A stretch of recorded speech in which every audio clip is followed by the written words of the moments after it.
నవరాత్రి పూజల్లో 4వ రోజున కూస్మాండ అమ్మవారిని పూజిస్తారు. కూస్మాండ అంటే విశ్వం సృష్టించిన వ్యక్తి. ఈ అమ్మవారు సింహం మీద స్వారీ చేస్తూ 8 చేతులతో 7 ఘోరమైన ఆయుధాలను కలిగి ఒక జపమాలను కలిగి ఉంటుంది.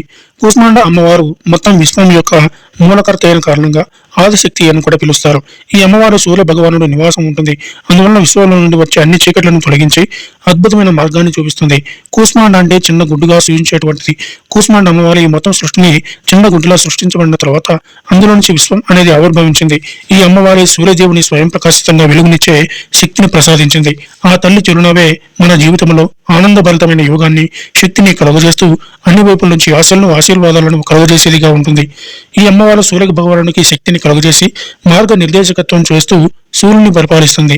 మీ జాతకంలో సూర్యుని అనుకూలత వల్ల సృష్టించబడే బాధలను అన్నింటినీ తొలగిస్తుంది. అంతేకాకుండా అన్ని రకాల రోగాల నుండి ఉపశమనం కలిగించేదిగా మరియు సమాజంలో కీర్తిని, మంచి హోదాను పొందేలా చేస్తుంది.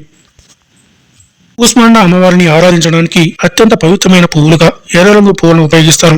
నవరాత్రుల్లో 4వ రోజున అమ్మవారిని ఆరాధిస్తారు. ఈ అమ్మవారు సున్నితమైన రూపాన్ని కలిగి ఉన్నందున షోడశోపచారాలతో కొలువుతీరి చివరిలో హారతిని పూజించడం ద్వారా అమ్మవారు మీ కుటుంబ సంక్షేమం కోసం, ఉన్నతమైన హోదాను పొందడం కోసం మీపై అనంతమైన ఆశీర్వాదాలను కలుగజేస్తుంది.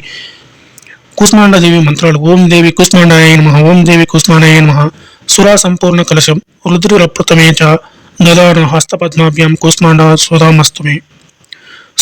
సురా సంపూర్ణ కలశం రుద్రి అప్రతమే చ దదాన హస్తపద్మాభ్యాం కూస్మాండ స్వభావస్తమే. యా దేవి సర్వభూతేషు మా కూస్మాండ రూపేణ నమస్తేత. నమస్తస్యై నమస్తస్యై నమస్తస్యై నమో నమః.